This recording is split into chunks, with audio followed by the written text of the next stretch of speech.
Hi everyone, it's Mrs. Maldonado reporting from my basement, which is now my new home office.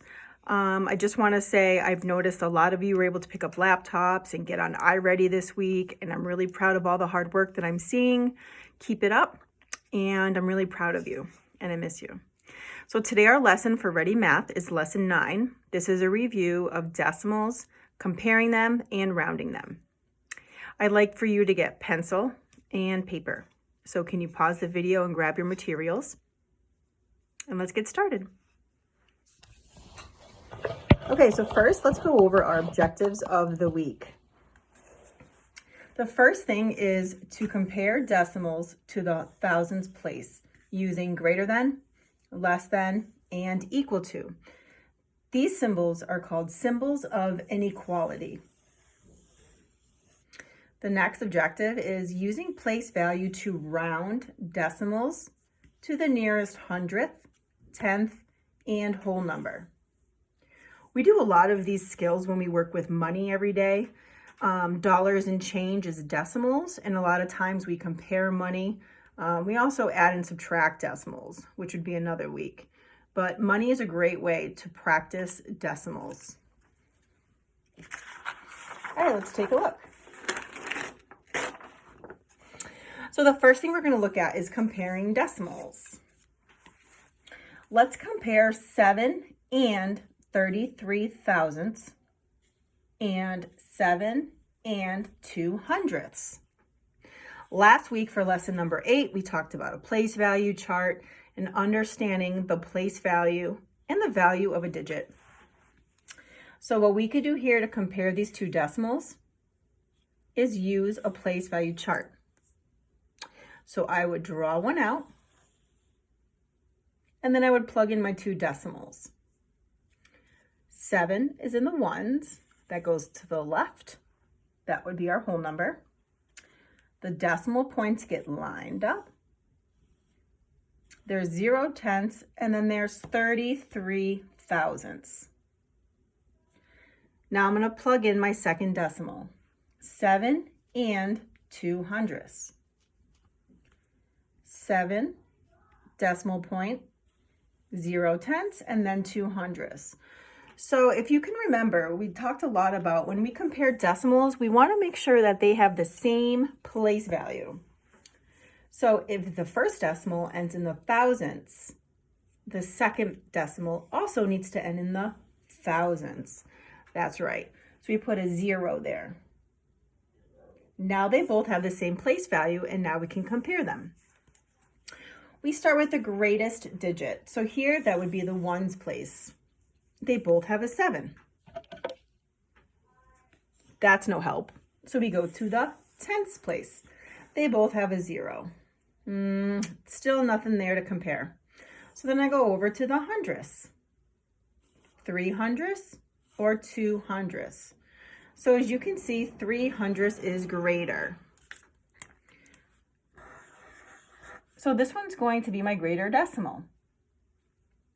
So down here, I wrote it out as a statement using a symbol of inequality, remembering that the greater than sign wants to chomp and eat the greater number. So this one is the greater number. So 7 and 33 thousandths is greater than 7 and 2 hundredths. And you notice that I wrote the original decimal. So even though I added a 0 to make it in the thousandths place, I kept it as the original decimal when I wrote it out. Another strategy that I can do is I can write decimals as mixed numbers with like denominators.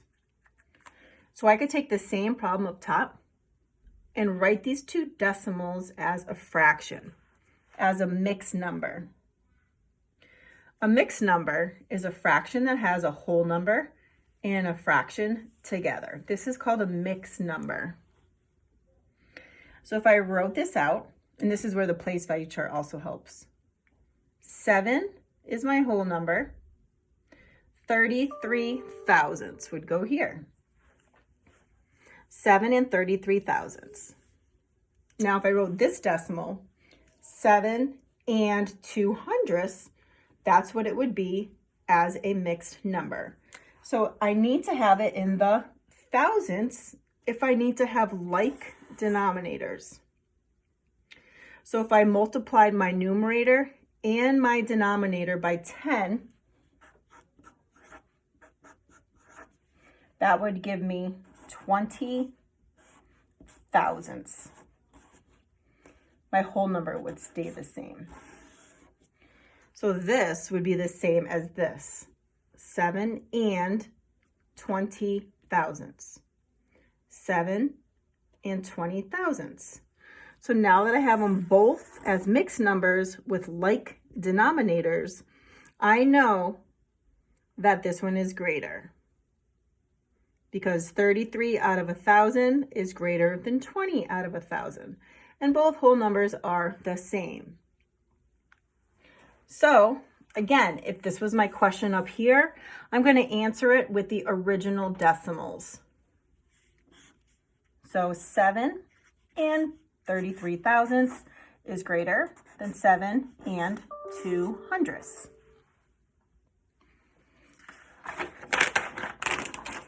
Okay, let's look at rounding decimals. So let's round 42 thousandths to the nearest hundredth place.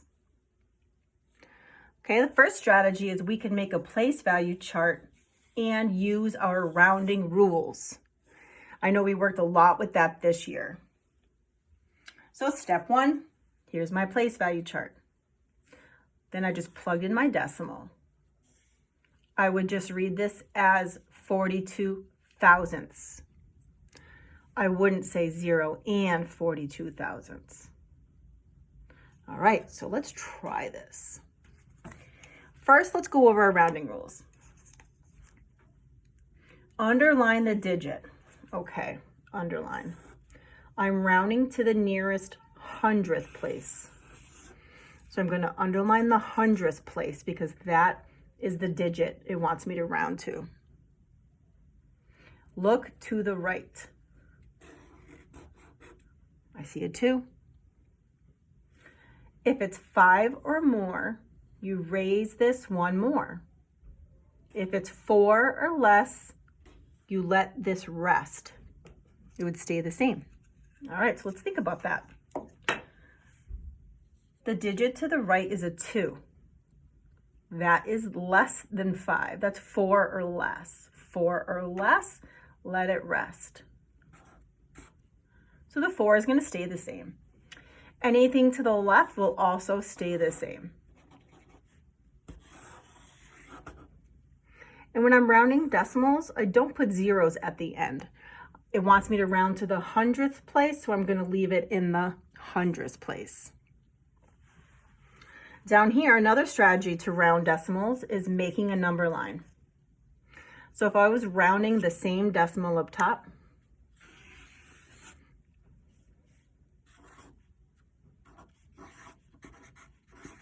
to the nearest hundredth place, I know that the hundredth before it is going to be 4 hundredths. The next hundredth would be 5 hundredths. There's going to be 10 parts in between, which would then break it into thousandths. So if I number them and I went straight across, it would be, I'm going to write it sideways. That would be 41 thousandths, 42 thousandths, 43 thousandths, 44, 45, 46, 47, 48, 49, 50 thousandths, or 5 hundredths. Those are equivalent. So if I made a point and I labeled that, it would be located right here in my number line. And as you can see here, it's much closer. It's going to round down. It's going to be much closer to 4 hundredths. It is 8 thousandths away from 50 thousandths. So it's much further away. So 42 thousandths rounds to 4 hundredths, to the nearest hundredth.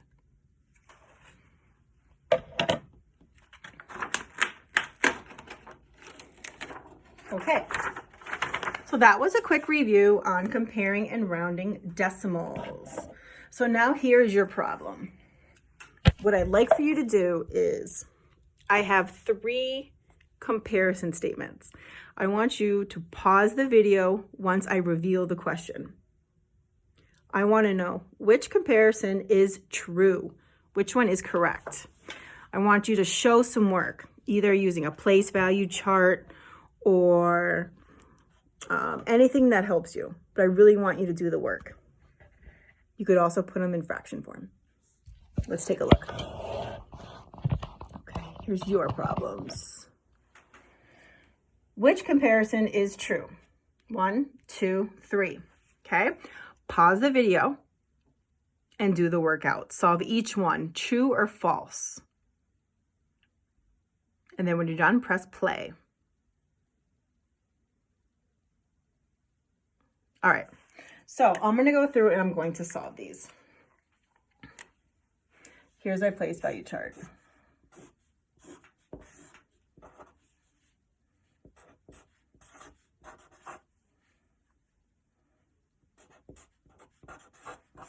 Okay, so here, the same. Here, 5 is more in the 10th place. So this one would be more.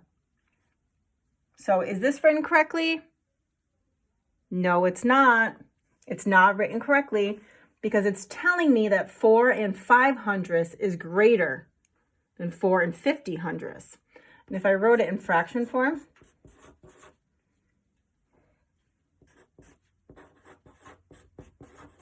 you can see that this one should be greater. So that symbol should be reversed. That one is a no-no. Next one, we have 3. So ones, tenths, hundredths, and thousandths. We have 3 and 6/10, 3 and 8/100. Ooh, here's another one that we talked about. They need to have the same place value. So what goes here? A 0. Nice job. Okay, so now I can see 3 and 60/100 or 3 and 8/100. Again, if I write it in fraction form, 3 and 60/100 or 3 and 8/100. All right, now which one would be greater? That's right, 3 and 60/100. This one is greater. So that means that the symbol should be reversed. It should be that way.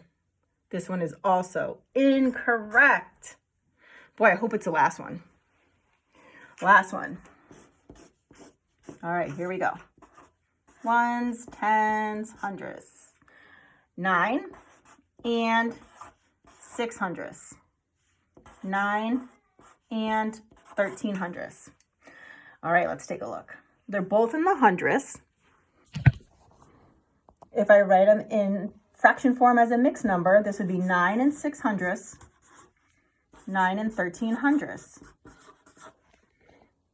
Which one would be greater? That's right, this one would be greater.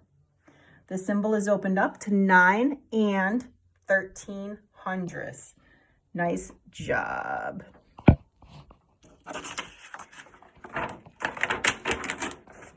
Okay, last problem. Pause the video. Okay, I hope you tried it on your own. So it says round each distance to the nearest tenth. Circle the distances that round to 5 and 3/10 miles. All right, so I'm going to use the rounding rules for this. It's talking about the tenths place. Underline the tenths, look to the right. 5 or more, you add 1 more. Did you get 5 and 4/10? I hope you did, because that is correct. The next one is tenths place, look to the right. 5 or more, yes it is, it's a 9, add 1 more. So that would be 5 and 3/10. Oh, we have a match. Circle it. The next one, underline the tenths, look to the right. Ooh, it's a 4. All right, 4 or less, let it rest. 3 in the tens stays the same. Anything to the left stays the same. Ooh, winner, winner, chicken dinner. Bing, bing. Boom. Yes, another one that matches. And the last one. I hope I didn't trick you. Underline the tens. Look to the right. Okay, it's 4 or less. What happens? Yes, let it rest. That 0 is going to stay the same. That's right, my friends. So that one rounds to 5 wholes. So that one does not match. All right. Okay, so hopefully you enjoyed my review on comparing decimals, rounding decimals. Reach out to me if you have any questions on Dojo, and I'll get back to you as soon as I can. Stay healthy. Keep practicing math every single day. I'm proud of all of you. Really hope to see you soon. Take care, everyone.